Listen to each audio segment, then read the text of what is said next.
அழுத்தங்களுக்கு பணிய மாட்டோம் என அமெரிக்காவிற்கு இலங்கை பதிலடி கொடுத்துள்ளது.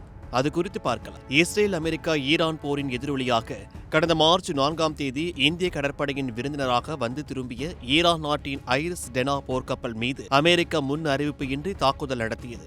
இலங்கை அருகே தாக்குதல் நடைபெற்றதால் போர்க்கப்பலில் இருந்து இலங்கை கடற்படைக்கு அவசர உதவி அழைப்பு விடுக்கப்பட்டது. இதனையடுத்து விரைந்து சென்ற இலங்கை கடற்படையினர் காயத்துடன் இருந்த 32 பேரை மீட்டனர். இதனைத் தொடர்ந்து 225 பணியாளர்களுடன் இருந்த ஈரானின் மற்றொரு போர்க்கப்பலான ஐரிஸ் புஷேருக்கு இலங்கை எல்லைக்குள் நுழைய அனுமதி வழங்கப்பட்டது. அவர்கள் தற்போது வரை கொழும்புவில் பாதுகாப்பாக தங்க வைக்கப்பட்டுள்ளனர். இந்நிலையில் தங்களின் விமான தளங்களை அமெரிக்கா பயன்படுத்த அனுமதி அளிக்க மாட்டோம் என இலங்கை அதிபர் அனுரகுமார திசைநாயக்கா தெரிவித்துள்ளார். இது தொடர்பாக இலங்கை நாடாளுமன்றத்தில் பேசிய அவர், கிழக்கு ஆப்பிரிக்காவின் ஜிபூட்டியில் நிறுத்தி வைக்கப்பட்டிருந்த அமெரிக்க போர் விமானங்கள் இலங்கை மத்தள சர்வதேச விமான நிலையத்தில் தரையிறங்க மார்ச் 4, 25 தேதிகளில் அனுமதி கேட்டனர். அந்த கோரிக்கையை மறுத்துவிட்டோம். பல்வேறு அழுத்தங்கள் கொடுக்கப்பட்ட நிலையிலும் நாங்கள் எங்களின் நடுநிலைத்தன்மையை பேண விரும்புகிறோம். இந்த நிலைப்பாட்டில் இருந்து பின்வாங்க மாட்டோம். மத்திய கிழக்கு போர் சவால்களை ஏற்படுத்துகிறது.